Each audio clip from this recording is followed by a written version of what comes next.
प्रेम से बोलिए मैं माता की जय, माता जगत जननी की जय, शेरा वाली की जय।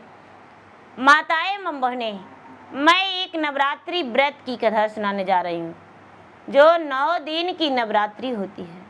पूरे 9 दिन की 9 दिन माता दुर्गा अपने भक्तजन के रक्षा के लिए, चाहे तो गांव हो या तो शहर हो, माता जगत जननी चारों कोना घूमते हैं, अपने भक्तजन की रक्षा करते हैं।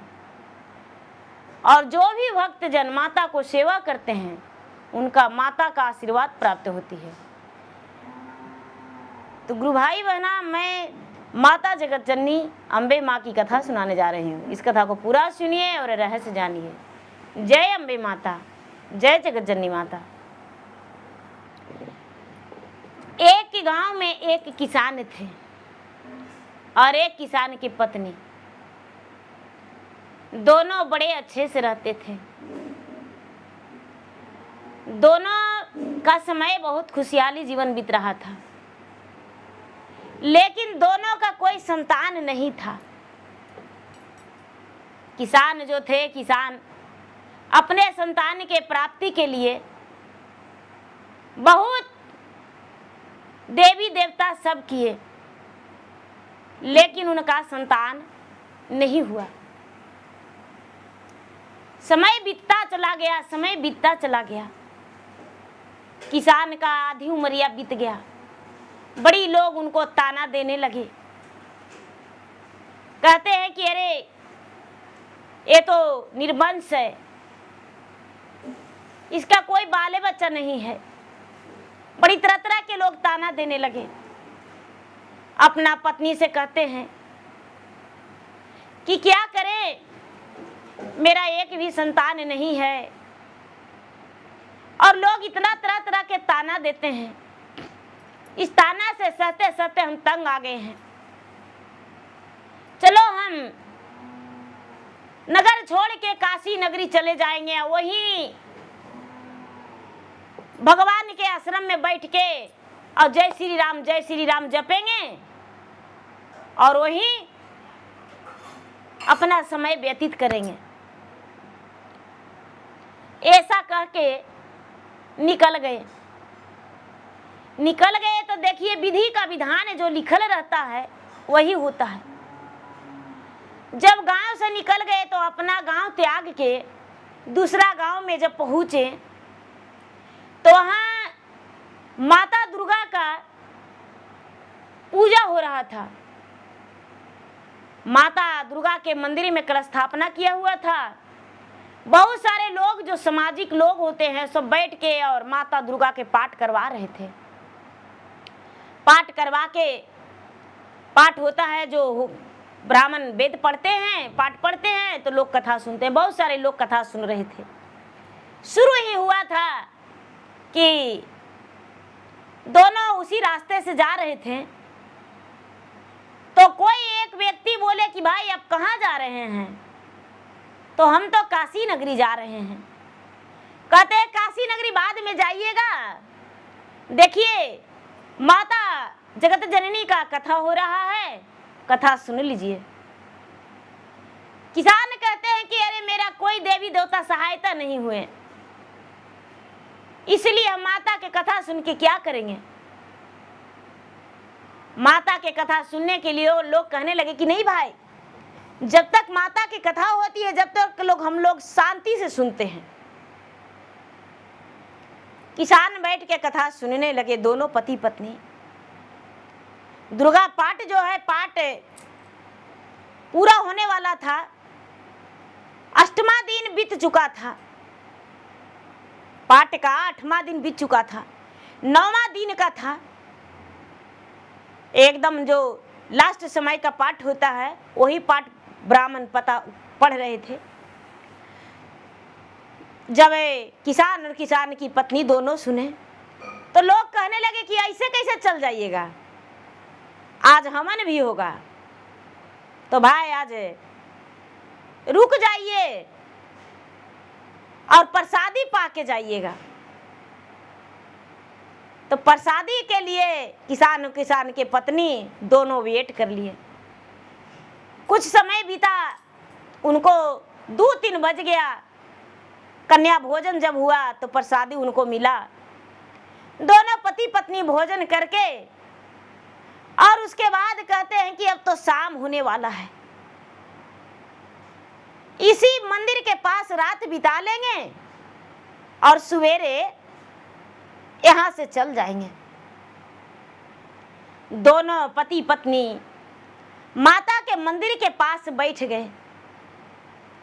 क्या अनजान गांव में माँ जी नींद आएगा किसी का मंदिर के पास? किसान और किसान के पत्नी दोनों अनजान थे। दोनों मंदिर के पास तो बैठ गए,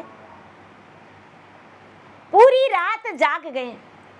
जब आधा रात हुआ है तो माता नौ देवी जो हैं चहल पहल से धमाधम एकदम पूरा नगर में घूमते घूमते और मंदिर के पास आए। जब मंदिर के पास आए तो कहते हैं कि बाप रे, ये आधी रात में मेरा मंदिर के पास कौन बैठा है? ये दूगो प्राणी कौन है? तो एक बहन जो है वो कहते हैं कि अरे बहन, ये दुखिया है, ये निसंतान है, इसका कोई संतान नहीं है। एक बहन कहते हैं कि हाँ बहन, इसको संतान नहीं है, लेकिन इसका संतान सुख नहीं है, संतान सुख इसको होवे नहीं करेगा। ये वो कहते हैं कि बहन, संताने के कारण ये अपना घर छोड़ के जा रहा है, इसको संतान दे दो। कहते हैं कि अरे सब व्रत तो किया है, लेकिन कभी नवरात्रि व्रत तो करवे नहीं किया है। एक माता कहते हैं कि तब करवो नहीं करेगा।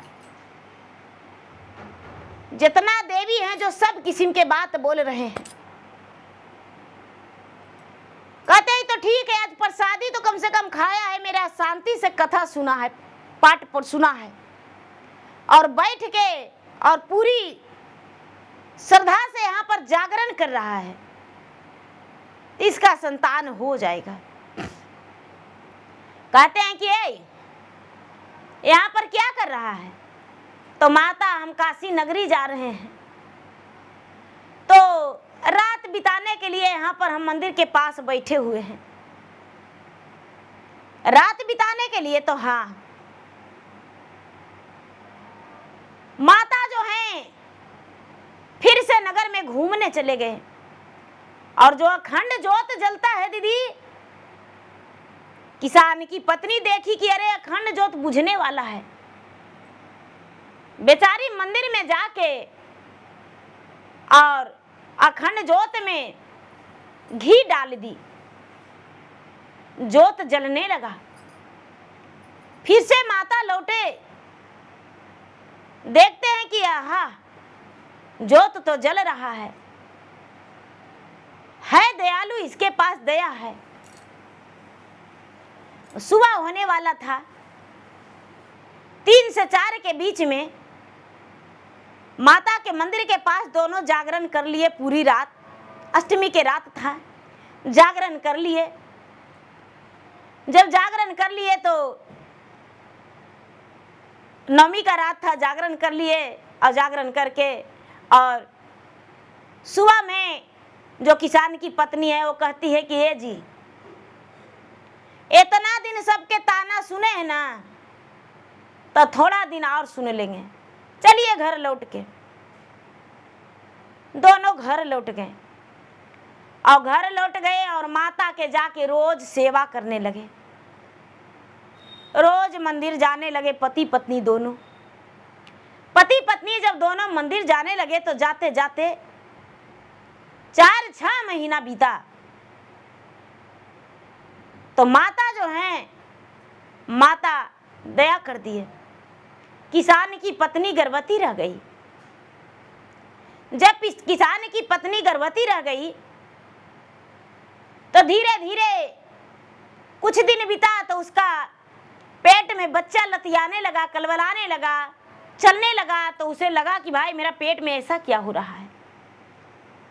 भगवान तो उसको पेट में एक जीव दे दिए, एक प्राणी दे दिए, एक बच्चा का सृजन दे दिए। लोगों से बताया, लोगों कहने लगे कि भाई बुढ़ापे में आपका खुशखबरी है, आधा उम्र ये तो आपको बीतिए गया है, लेकिन भगवान अबे आपको संतान सुख देंगे।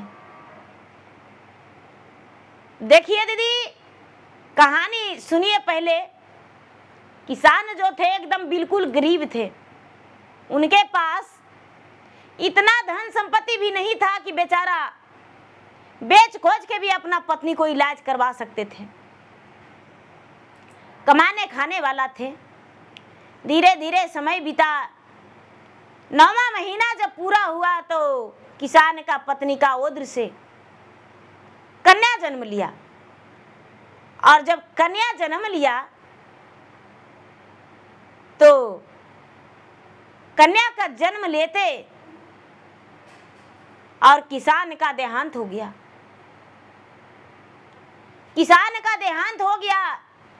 सारे लोग कहने लगे कि अरे बाप रे, कैसा अभागिन जन्म लिया है बेटी, जन्मते अपना पिता के खा गई। जिस दिन जन्म ली वही दिन बेचारा कितना सीधा साधे भोले भाले थे और वो मर गए। बेटी के अपना मुखो नहीं देख पाए।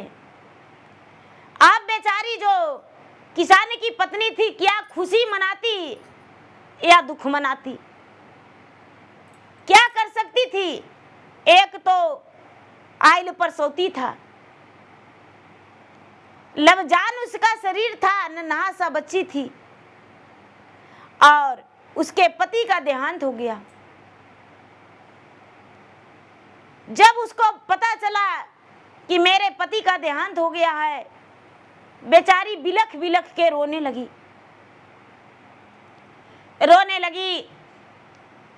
क्या करे, लोग उसको समझाए, कहे कि देखो भाई ये तो भगवान का खेला है, भगवान का खेल निराला होता है, भगवान के मर्जी जो है वही हुआ, अब क्या करेगी। धीरे धीरे समय बीता। बेचारी हिम्मत बांधी अपना बेटी के साथ रहने लगी। धीरे धीरे समय बीता। साल भर, 2 साल, 4 साल, 5 साल, 6 साल, 7 साल बीता तो किसान की जो पत्नी थी उसका भी देहांत हो गया। किसी कारणवश बीमार पड़ गई, इलाज न होने के कारण वो देहांत हो गई। अब बच्ची बिल्कुल अनाथ हो गई। अब बच्ची का कोई देखने वाला नहीं। गांव वाले कहते हैं कि अरे ये अभागन है, इसका जन्म लेते ही इसके पिता जो हैं इस दुनिया से चल गए और माँ भी मर गई। यह भागी नहीं, यह भागी न अब सगुनी गांव में रहेगी तो पूरा गांव के अब सगुन होगा। सुबह उठ के किसी को भी इसको ऊपर नजर पड़ेगा तो इसको उसका शुभ दिन नहीं बीतेगा, अशुभ होगा। लोग कहते हैं कि भाई तो क्या किया जाए, तो इसको गांव से निकाल दिया जाए। छोटी बच्ची है, गांव वाले उसको कहते हैं कि भाई जाओ इस गांव से। बेचारी रोती कलपती बिलटती सोचती है कि हम कहाँ जाएं, मेरे माँ भी नहीं है, मेरे पिताजी भी नहीं है। गांव वाला के किसी के पास रोटी मांगने जाती, गांव वाला कोई भी रोटी नहीं उसको देने लगे। उसको देखकर लोग मुंह फेर लेने लगे। और जब उसको देखकर मुंह फेरने लगे, अब बेचारी नन्ही सी 7 साल की बच्ची क्या करती। किसी के घर नौकरानियों के काम नहीं कर सकती थी, किसी के घर मेहनत मजदूरी भी नहीं कर सकती थी। क्या करती है कि 1 दिन 2 दिन बीतता है, गांव से वो नन्ही सी प्यारी सी बच्ची, बिना माता पिता के अनाथ लड़की गांव से निकल जाती है। गांव से निकल जाती है और चलते चलते चलते चलते बहुत दूर चल जाती है। बहुत दूर चल जाती है तो एक गांव में, गांव से पूरब एक मंदिर था, माता दुर्गा का मंदिर था। भूखी प्यासी वो मंदिर के सामने वो बच्ची बेहोश गिर गई। जो मंदिर के पुजारी थे वो पुजारी देखें तो कहते हैं कि आहा, इतना छोटा बच्ची है और मंदिर के पास गिरी हुई है। हे भगवान, किसी का तो होगी। उसको जब उठाने गए पुजारी बाबा तो वो बच्ची तो बेहोश थी, उसका मुंह पर पानी का छींटा मारे। जब पानी का छींटा मारे तो लड़की का होश आ गया। बाबा कहते हैं कि पुत्री तू कौन हो? लड़की बताती है कि बाबा मैं अपना परिचय क्या दूं? नहीं मेरा माँ है, नहीं मेरे पिताजी हैं, इस संसार में कोई है ही नहीं, तो अपना परिचय क्या दूं? 7 साल की नवजात लड़की। पुजारी बाबा कहते हैं कि आहा, घर भी ले जाएंगे तो मेरा पत्नी बोलेगी कि 4-5 बच्चा तो मेरा पहले से है, और ये गुआव ला के ही फालतूए धर दिए हैं, क्या करे इस बच्ची को? पुजारी बाबा के पास कुछ पैसा था, उससे लाके और उसको खाने के लिए कुछ दे दिए उस बच्ची को। वो बच्ची खा ली। जो मंदिर में प्रसादी उसादी चढ़ल था वो भी दे दिए, वो खा ली। बाबा कहते हैं कि ये बेटी, बाबा के मन में सोच आया, पुजारी बाबा के मन में कि अगर जो इसको हम बोल देंगे कि यहीं पर बैठल रहो तो जहां मर्जी होगा जहां चल जाएगी। ए बेटी यहीं पर रहना, हम आवेंगे तुम्हारे लिए खाना लेकर। जो पुजारी बाबा है, पुजारी बाबा चले गए अपना घर। वो लड़की जो है आस में बैठी रह गई, आस में बैठी रह गई। दिन बीत गया, रात हो गया, पुजारी बाबा नहीं आए। लोग सब आ जा रहे हैं, एगो बच्चा बैठा हुआ है, बच्चा बैठा हुआ है, लोग यही ना कहेंगे। जब शाम और रात बीता तो ये सोचती है कि देखते हैं मंदिरवा में कुछ होगा। भगवान का महिमा अपरंपार है। मंदिर में जब गई तो मंदिर में चिट्टी पिपरी लगा हुआ, बतासा, मिश्री ऐसे करके था। वो बेचारी पूरा मंदिर के धो धो के, बाल्टी लोटा था, धो धो के और छान छान के और पी गई। कपड़ा से जो धो के और छान के पी गई। उसको मीठा लगा, पी गई, मीठा लगा, पी गई। जितना मंदिर के जो फूल था, फल था चढ़ाया हुआ, सब साफ सफाई करके बेचारी अलगे कर दी। अपना लालच में, पेट भरने के लिए लालच में, कुछ तो मिल जाएगा, रुपया 2 रुपया उसको पैसों मिल गया चढ़ा हुआ। सवेरा हुआ, पुजारी बाबा आए तो देखते हैं कि वो बच्ची वही है। बच्ची वही है तो पुजारी बाबा सोचते हैं कि अब इसको हम क्या करें, अब हम इसको कैसे करके कहें। पुजारी बाबा कहते हैं बेटी खाना खा ली? तो नहीं बाबा, कहाँ से खाना खा लेंगे, कौन देगा खाना, आप तो कह के आए नहीं किए बाबा। पुजारी बाबा के दया लगा, फिर से कुछ उसको दे दिए खाने के लिए, वो खा ली। धीरे धीरे वो लड़की मंदिर में रहने लगी। माता रानी के रोज पूजा करने लगी। अब उसको मन में ख्याल आया कि इस संसार में मेरा कोई नहीं है, तो अपना जिंदगी जीना है तो ही मंदिर में जिंदगी बिता देंगे। मंदिर में रोज माता रानी के सेवा करती थी, चरण धोती थी और कहीं से भी फूल ला के माला गूंथ के और माता के रोज सजाती थी। धीरे धीरे धीरे धीरे धीरे नवरात्र का दिन आ गया। जब नवरात्र का दिन आ गया तो वहां के लोग पाठ कोई नहीं करवाते थे। वहां के लोग पाठ कोई नहीं करवाते थे।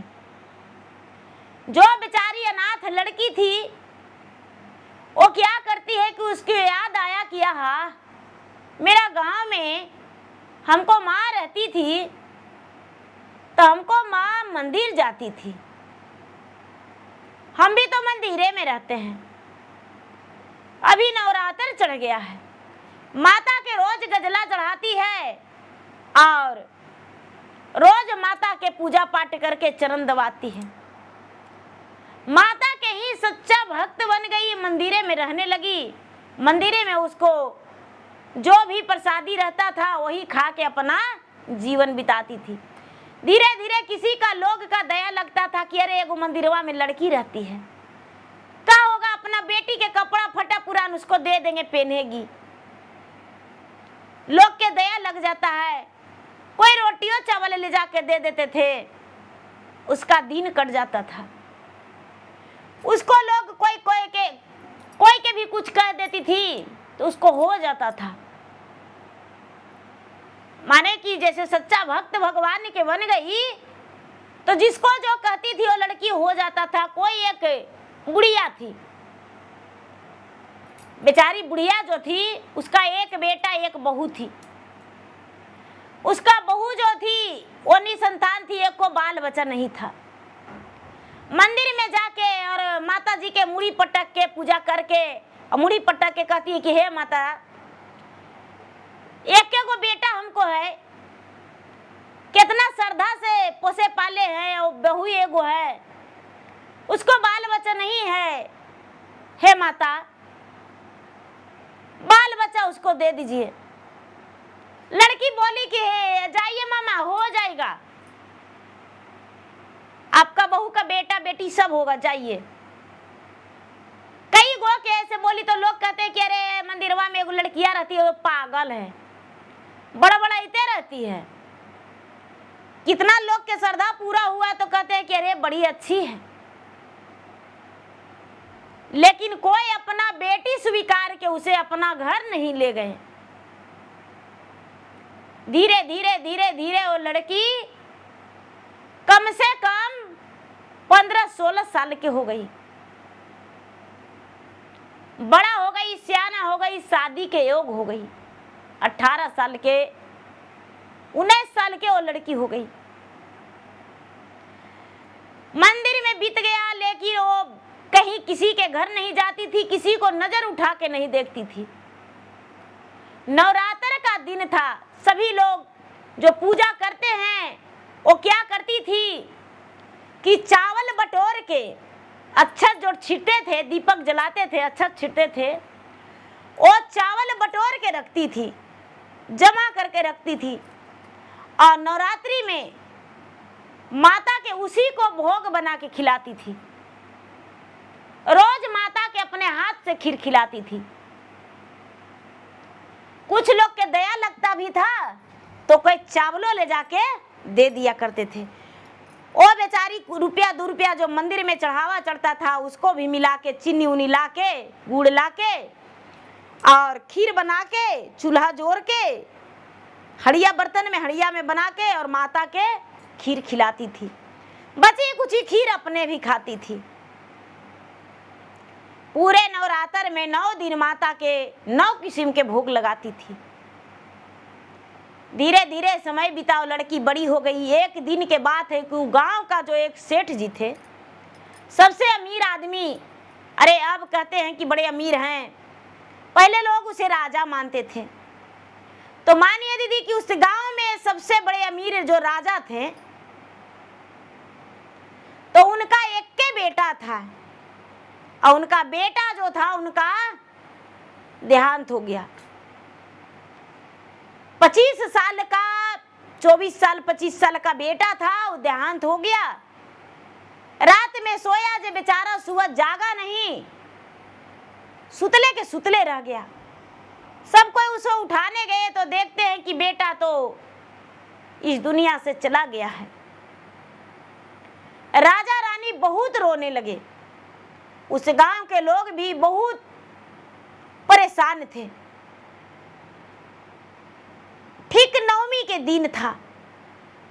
ये जो बेचारी अनाथ लड़की थी, वो मंदिर में प्रसादी बना के माता रानी के भोजन करा के, और प्रसादी के रूप में लोग के हाथे पर देती थी कि भाई मेरा प्रसादी ले लीजिए, मेरा प्रसादी ले लीजिए।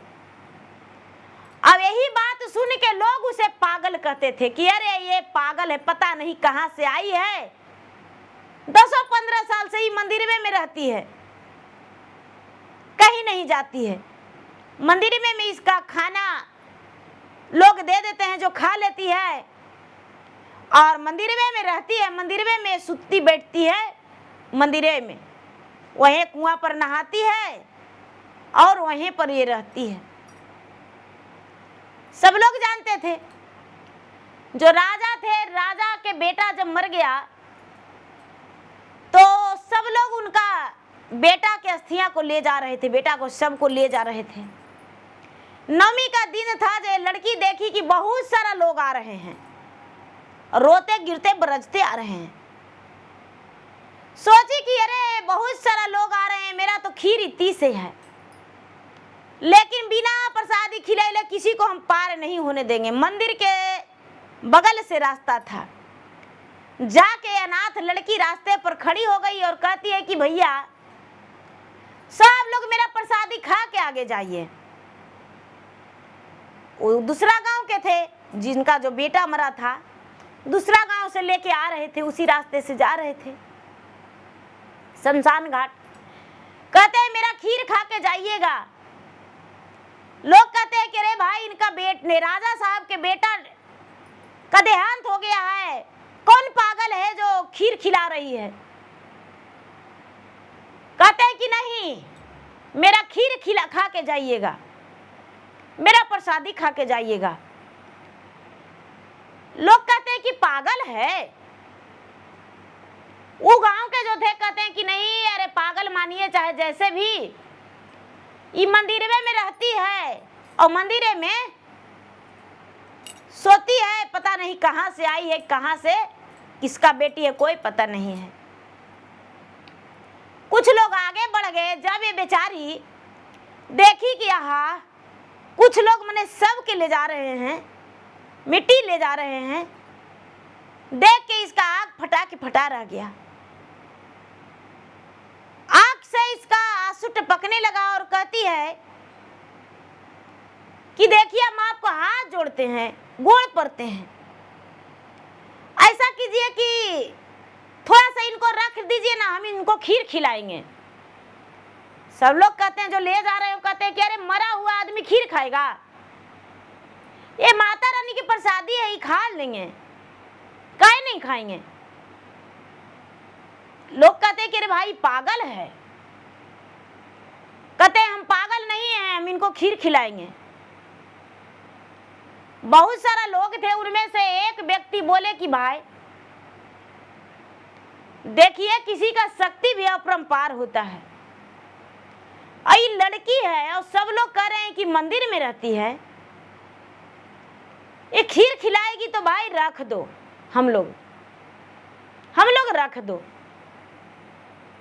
देखते हैं क्या करती है, देखते हैं। रख दिए सब लोग, वहां पर रख दिए मंदिर के पास, और रख के और सब लोग खड़े हो गए। ये लड़की जो है अनाथ लड़की, हो जाके मरे हुए मृत से कहती है, मरे हुए मृत व्यक्ति से वो अनाथ लड़की कहती है कि ए खीर खा लो, ए उठो, ए बाबू उठो, तुम कौन हो, ऐसे क्यों सोते हो, सब लोग तुम्हें कंधा पर ले जा रहे हैं टांग के, नौजवान हो, हड्डे गड्ढे हो, और ले जा रहा है सब लोग टांग के। उठ के खीर खा लो, ये प्यास लग गया है। आते हैं मंदिर से हम पानी लेके, कोई नहीं लेके जाइएगा, हम आते हैं पानी लेके। बेचारी जाके और मंदिर में माता से कहती है कि हे माता, हम मंदिरे में रहते हैं और देखिए तो वो एकदम हड्डा कड्डा जवान है, उसको सब टांग के ले जा रहे हैं, कहाँ ले जाएंगे? मेरे माँ को भी वैसा ही लेके चल गए थे सब ना, और उसको भी ले जा रहे हैं। माता उसको बचा लीजिए ना, उसको बोलने बोलिए। इतना कह के और माता के चरण धो के पानी अपना लोटा में लेके और बेचारी जाके और ले जाके कहता है कि लो पानी पी लो, हम पानी लेके आ गए हैं। मुंह पर पानी छिड़कता है, एक बार छिड़कती है लड़की तो मरा हुआ मृत जो है व्यक्ति वो हल्का हिला।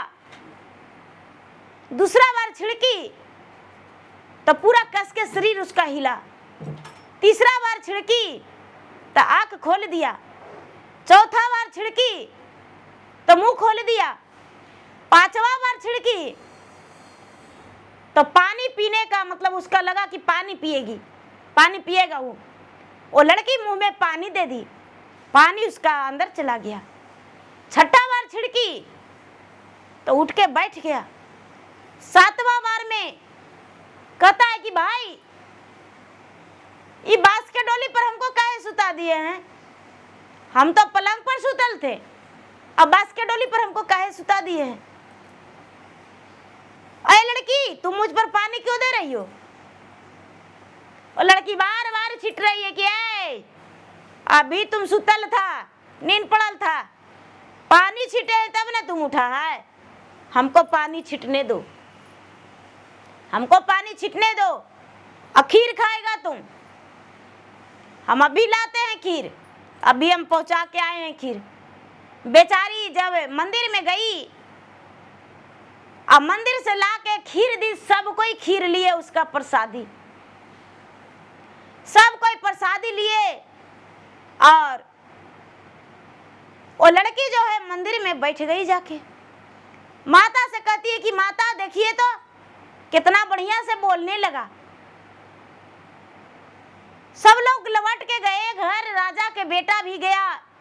राजा साहब तो बेहोश थे, उनको पता चला कि मेरा बेटा जीवित हो गया है। रानी तो अपना होश में नहीं थी, जब होश आया तो अपना बेटा को देखकर उसका कलेजा में ठंडक हो गया। अब कहने लगे कि भाई ऐसा चमत्कार कैसे हुआ? सब लोग बताए कि ये राजा साहब, आगे वाला गांव में जो मंदिर है, गांव के पास जो गांव का पूरब, उस मंदिर में जाके, मंदिर के में एक लड़की रहती है, वो मंदिर के पास जो जा रहे थे हम लोग, शमशान घाट ले जा रहे थे।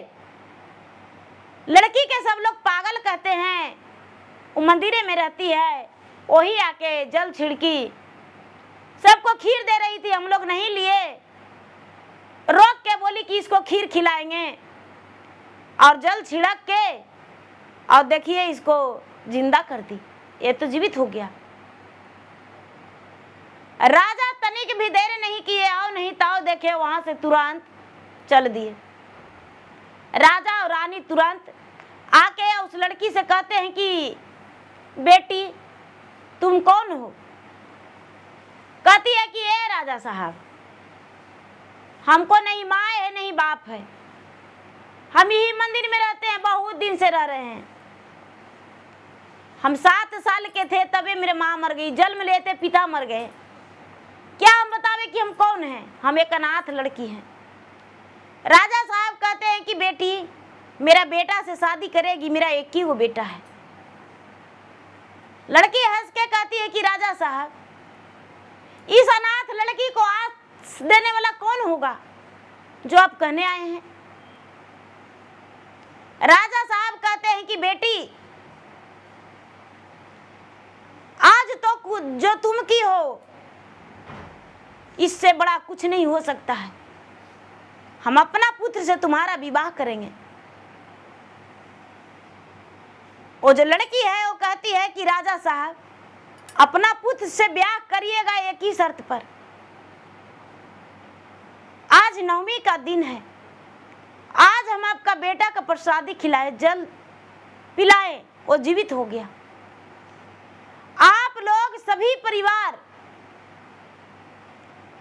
नवरात्र में सभी परिवार नवरात्र करिएगा, नवमी व्रत कीजिएगा, माता रानी का पूजा पाठ कीजिएगा इसी मंदिर में आके, उसके बाद मेरा विवाह करिएगा। राजा साहब ये बात सुनकर बड़े प्रसन्न हो गए। वो लड़की का सारी खर्चा राजा देने लगे। अब उसका जिम्मेदारी राजा के सिर ऊपर हो गया। धीरे धीरे समय बीता, नवरात्र आया, फिर से 1 वर्ष पूरे हुआ। राजा साहब, उसका बेटा, रानी, सभी लोग, गांव का लोग भी, बहुत सारे लोग नवरात्रि व्रत करने लगे और माता में आस्था देखने लगे। माता में शक्ति देखे कि माता में बहुत शक्ति है। सभी लोग व्रत किए, सभी लोग व्रत करके कन्या का भोजन करवाए, हवन करवाए, पूजा पाठ, पूरा दुर्गा पाठ करवाए और 9 दिन पूरा करके, और उसके बाद 10वां दिन कलशा रखाता है उसको उद्यापन की, मतलब पानी में परवा किए, पानी में डुबाए। उसके बाद राजा रानी सब भोजन किए। अब कहते हैं कि पुत्री अब तो मेरा बेटा से ब्याह करेगी। हाँ राजा साहब, माता रानी के साक्षी मानकर ऐसी मंदिर में हम ब्याह करेंगे। कोई देवी धर्म में नहीं जाएंगे अलग, हम इसी जगह पर ब्याह करेंगे। यही माता रानी के स्थान मेरा मैका होगा और आपका घर मेरा ससुराल होगा। जब मेरा मन उबेगा, कैसनो लगेगा, तही माता रानी के पास हम आएंगे और अपना मन बहला के चल जाएंगे। माता रानी ही मेरा सब कुछ है, मेरे माता पिता, जीवन सब कुछ है। ये बात सुनकर राजा आंखों में आंसू भर लिए और स्वीकार लिए उसे बहू। स्वीकार के और जब लगन आया तो अपना बेटा के साथ अनाथ लड़की को विवाह कर दिए, अपना बहू बना के अपना घर लेकर चले गए। जो राजा थे अपने दरवाजे पर एक सुंदर सा माता दुर्गा का मंदिर बनवाए। उसका बहू जो बेचारी अनाथ लड़की थी, वो रोज पूजा पाठ करती थी, करते रह गई और राजा घराने की बहू बन गई। एक अनाथ लड़की, देखिए माता का कृपा। उसका माता और पिता का सुख नहीं था, लेकिन अच्छे घर बर मिल गया। एक माता की कृपा था। माता रानी उसका बेटा बेटी सारा परिवार सुख दिए और वो सुखी जीवन बिताई। तो माताएं एवं बहने, मेरा वीडियो अच्छा लगे तो मेरा वीडियो का लाइक करें, शेयर करें। चैनल पर यदि नए हैं तो चैनल का सब्सक्राइब करें। जय माता दी, जय अम्बे माँ।